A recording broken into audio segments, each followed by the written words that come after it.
Lu Yuan was a descendant of the Xiongnu chieftain Modu Chanyu, who had ruled the northern steppe more than 400 years earlier.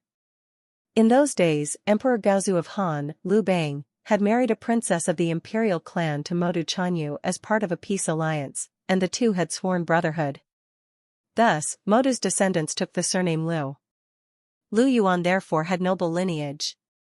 In his youth, Lu Yuan was handsome and well-educated, possessing both literary and martial talents.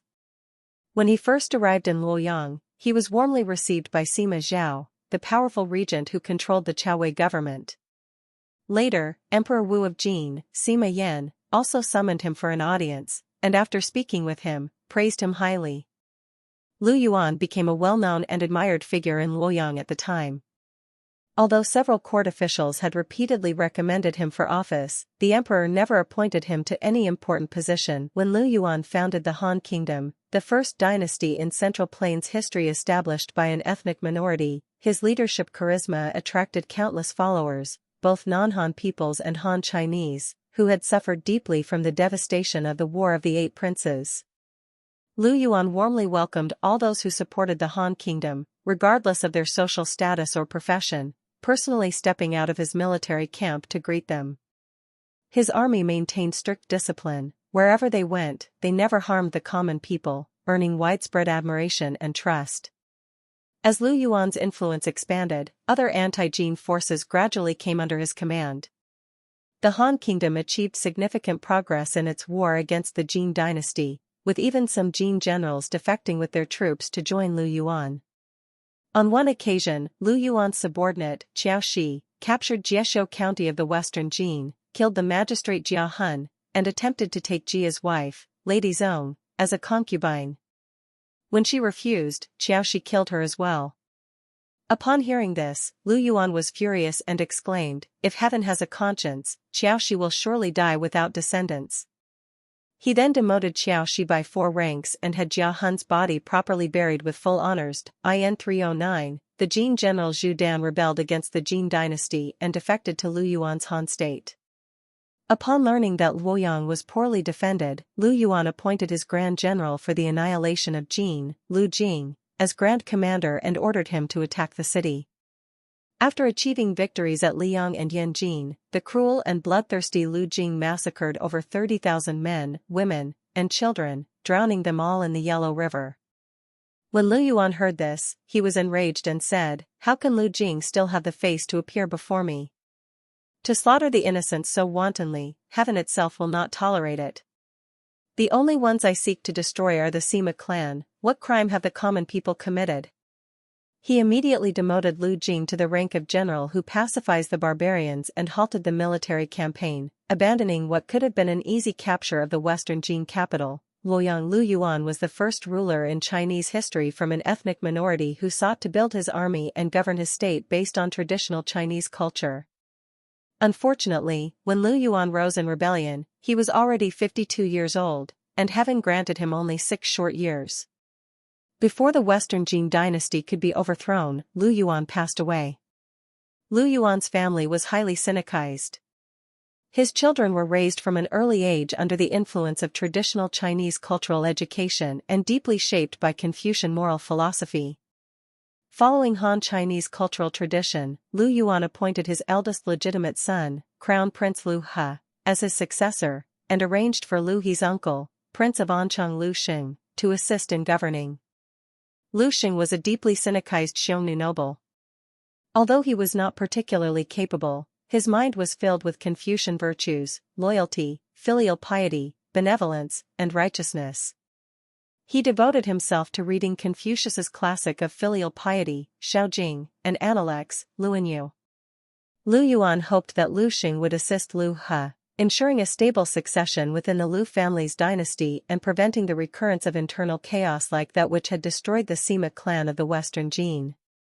He also envisioned that the state would be governed according to Confucian ideals of benevolent rule, bringing peace and harmony to the realm. Lu Yuan appointed his 4th son, Lu Tsong, as the highest military commander of the dynasty and also placed him in charge of ethnic affairs. The Xiongnu and other steppe peoples revered martial strength and conquest but were unfamiliar with Confucian rights and propriety. Lu Xong, having long commanded troops in battle, enjoyed immense prestige among the soldiers of the steppe tribes. Lu Yuan's other adult sons were also assigned official positions within the dynasty, each holding military power of their own. From this arrangement, Lu Yuan's succession plan appeared flawless, nothing seemed likely to go wrong. The imperial throne of the Lu family's dynasty seemed assured of a smooth and stable transition, allowing Lu Yuan to pass away in peace, but the reality was quite different. Lu Yuan had been the soul of the Lu family dynasty. The Han Kingdom, the first dynasty in Central Plains history founded by an ethnic minority that followed Han Chinese cultural traditions, lost its spiritual pillar when Lu Yuan died. Like a great building whose main beam had broken, it soon collapsed. After Lu He ascended the throne, several royal relatives and ministers, resentful that they had not been included among those entrusted by Lu Yuan on his deathbed, began to persuade him, saying, "The late emperor failed to weigh his decisions carefully. He left command of the elite palace guard to 3 princes, while the Grand Marshal Lu Xong controls a force of 100,000 troops stationed near the capital. Your Majesty now sits as though a guest upon your own throne. Such hidden dangers are unpredictable, you should take precautions early." Lu He was not a benevolent man by nature, he was suspicious of others and consumed by jealousy. Being the nephew of Hu Yanyu, he fully trusted the advice of Hu Yanyu and his associates. He immediately summoned the commanders of the palace guard to discuss plans for attacking the 4 princes. The regent, Prince of Anchang Lu Xing, strongly opposed Lu He and his faction's plan of action. Lu Xing said, "The late emperor's coffin has not yet been laid to rest, and the 4 princes have shown no signs of disloyalty. If brothers turn their swords against one another, what will the world say of your Majesty? Moreover, the great enterprise of founding the state is not yet complete. I beg your Majesty not to listen to the slanderous words of petty men who sow discord and suspicion among brothers. If you cannot even trust your own kin, then who else in the world can you trust?"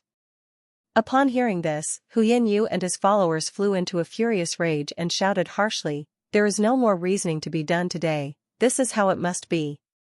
They immediately killed Lu Xing on the spot. Afterward, they resolved to eliminate the power of the princes, especially that of Lu Xong, who at the time commanded a force of 100,000 troops. The next day, Lu He, together with Hu Yanyu and their associates, secretly dispatched 4 groups of palace guards to launch simultaneous attacks against the 4 princes. However, Lu Xong had already learned of their plan. He ordered his soldiers to don their armor and hold their positions, waiting for reinforcements led by Lu Rui to arrive. Once Lu Xong fully understood the extent of Lu He and his faction's conspiracy, he immediately commanded his troops to counterattack, pursuing and killing Lu Rui, Hu Yanyu, Lu Qing, and the others. Seizing the moment, Lu Xong's forces stormed the imperial palace and executed his elder brother, Lu He, the second emperor of the Han dynasty, who had reigned for only 7 days. Thus, the Han Kingdom, the first dynasty in the Central Plains established by an ethnic minority that followed Han Chinese cultural traditions, was doomed to division and collapse, vanishing together with its founder's legacy. After Lu Xong executed his elder brother Lu He, the court officials urged him to ascend the throne.